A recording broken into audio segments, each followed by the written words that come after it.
Hello everyone, সবাই কেমন আছেন? আশা করি সবাই ভালোই আছেন। প্রায় 1 বছর পর আমি আবার ফিরে এসেছি ইউটিউব চ্যানেল এবং ফেসবুক পেজ। 1 বছর আমার কোনো ভিডিও না আসার একটা কারণ আছে, সে কারণটা আমি ভিডিওর মাঝখানে কোনো এক সময় বলবো। আপনারা অবশ্যই ঠিক আগের মতন লাইক, কমেন্ট এবং সাবস্ক্রাইব করে আমার পাশে থাকবেন। এতদিন পরে আমি যে ভিডিওটি দিয়ে আবার আপনাদের সামনে আমার কাজ শুরু করছি, সেটি হলো শুভ রথযাত্রার ভিডিও। এই বছর 2025 সালে জুলাই মাসে যে রথযাত্রা হয়েছিল সেই দিনেরই এই ভিডিওটি। আর এই রথটি আমার বাপের বাড়ির একদম কাছের একটি মন্দির, ঢিলাইচণ্ডী মন্দির নামে খ্যাত, সেই মন্দির থেকে এই রথটি বের হয়।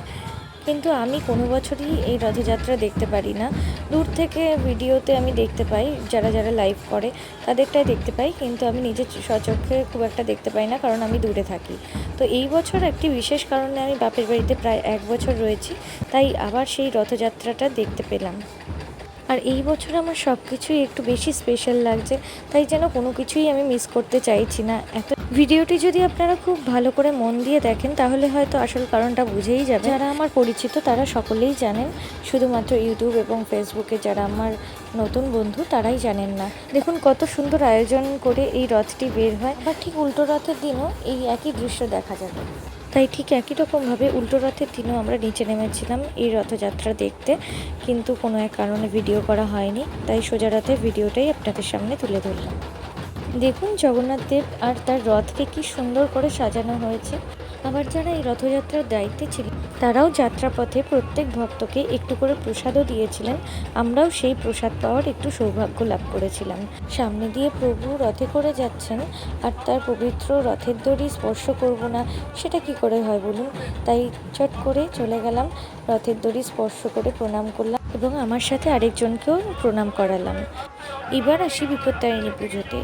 জগন্নাথ দেবের সোজা রথ এবং উল্টো রথের মাঝখানে যে মঙ্গলবার পড়বে সেই মঙ্গলবারেই আমরা করি বিপত্তারিণী পুজো।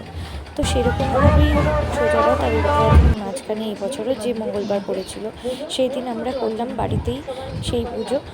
আমি আর মা, যেহেতু আমি এবার বাপের বাড়িতে রয়েছি, তাই আমি আর মা মিলে দুজনেই ঘরের মধ্যে পুজো করেছি।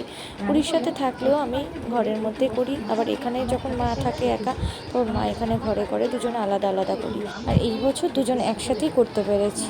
প্রত্যেকবারের মতন একবারে পুজো করতে পারিনি, ভাগে ভাগে 2-3বারে আমাদের পুজো করতে হয়েছে।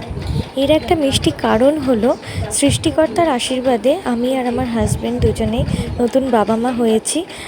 আমাদের একটা ছোট্ট কন্যা সন্তান হয়েছে এই 2025 ফেব্রুয়ারিতে।